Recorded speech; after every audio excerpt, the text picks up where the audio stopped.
One day, my parents went to California for some work.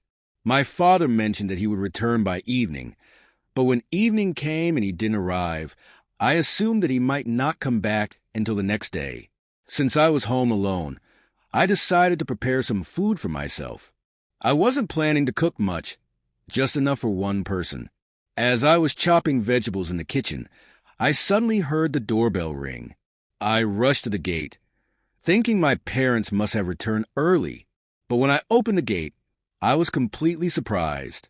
Standing there was a young man with a good build and a bag in his hand, staring at me. To be honest, I thought I looked quite good, and I was used to people noticing me. But I was taken aback when the boy smiled and extended his hand, greeting me with, "Hello, Jana. How are you?" I was stunned. I had never seen him before, so I couldn't understand how he knew my name. But then, he introduced himself as Ellis, and a big smile spread across my face. I immediately recognized who he was. Ellis was my younger brother, who had gone to Canada when he was very young to continue his studies. I hadn't seen him in years, but I had heard from my parents that he had returned, grown tall, and had developed into a very handsome young man with a great personality. He was now 6 feet tall. Without thinking, I rushed forward and hugged him tightly. As soon as we embraced, Ellis spoke to me in a cheerful tone, introducing himself to anyone who might be listening. "Hello, friends. My name is Ellis. I'm 26 years old, and I live in New York. I am very good-looking, and I am 5 feet tall." He then began to tell me about our family. He mentioned that our younger brother, who was 12 years old, was currently studying in school. He also explained that our parents were both government doctors. One day, when they were coming home from the hospital, they overheard someone talking about sending their child to Canada for studies. That conversation sparked an idea in my parents' minds. My mom told my dad that they should consider sending me to Canada for further education as well. Dad, after thinking for a while, agreed and called out for me. I had been playing outside when I heard my name being called, so I ran inside to see what my parents wanted. My dad told me to prepare myself because I would soon be leaving for Canada to continue my studies. After this announcement, my younger brother Ellis had left for Canada, and the three of us were left alone at home. That day, my parents went to the hospital early in the morning. I was at home alone, which wasn't unusual, but something strange happened.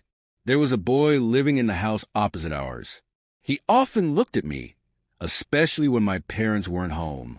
I noticed that he had been keeping an eye on me for some time, and sometimes he would sit on the roof of his house and stare at me from a distance. That day, however, he crossed the line. He found out that my parents had gone to the hospital, and that I was alone at home. Seizing the opportunity, he came directly to my house. The gate was open, so he didn't need to ring the bell. He walked straight to my bedroom, entered, and without any hesitation, grabbed my hand. He asked me if I wanted to play a game with him, suggesting that we play in my bedroom on my bed. I was completely scared and shocked by his actions. This was not the kind of game I was used to. The thought of what he was suggesting made me nervous, especially because I knew that engaging in such activities could have serious consequences. I quickly rejected his offer and told him I wasn't interested. Thankfully, before anything could escalate further, my parents returned home from the hospital. It was a quiet day at the hospital. There were very few patients, so Mom and Dad decided to leave early, planning to go somewhere for the day. But by the time they arrived, the boy I had seen earlier was already gone. He had left through the same gate, and I had been tempted to tell my parents about it. Yet, something stopped me. I couldn't explain why, but I just felt it wasn't the right moment to bring it up. Ever since that day, nearly 6 years have passed, and I haven't seen that boy again, not even in our neighborhood. I often find myself recalling him and wondering what might have been if he had stayed that day. If only I had played that game with him, I think things might have turned out differently.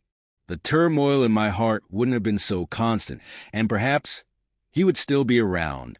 Sometimes I imagine calling him over to my room, just like I used to.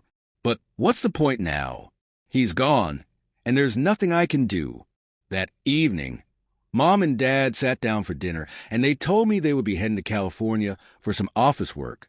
"You stay at home and relax, sweetheart," Mom said. "We'll probably be back by evening."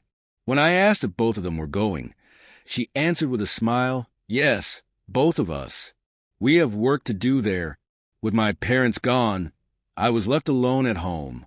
I sat down to watch TV, trying to pass the time, but soon an advertisement flashed on the screen that stirred up the same excitement I had felt years ago. I couldn't help but wish I had someone to share the evening with, someone to play games with in my room, maybe a boyfriend or a close friend.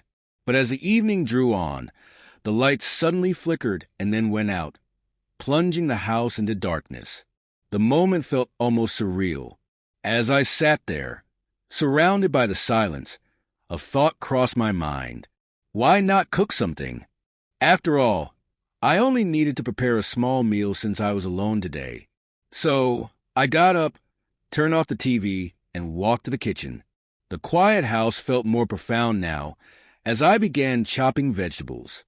There was something oddly peaceful about the solitude, yet it made me miss the company of someone more than ever. I had just finished cutting half of my vegetables when I decided to cut the chilies. As soon as I started chopping them, I suddenly heard the bell of my gate ring. The evening was growing darker, and I assumed it must be my parents returning home. So I quickly ran to the gate to open it. To my surprise, when I opened the gate, there was a handsome young man standing there, about 6 feet tall, with a confident and attractive personality. My first thought upon seeing him was that I must have a boyfriend like him. His gaze was fixed on me, and he seemed completely captivated by my presence. I couldn't help but think that I must be so beautiful that any boy who saw me would be unable to take their eyes off me. I looked up at him and asked, "Who are you?" He smiled and extended his hand, greeting me in a friendly manner. "Hello, Jana, how are you?" he asked. I was taken aback, as I had never seen this boy before, and yet he knew my name. I was both puzzled and intrigued. How could he possibly know me? But at the same time, I thought it was a bit flattering that he already knew my name.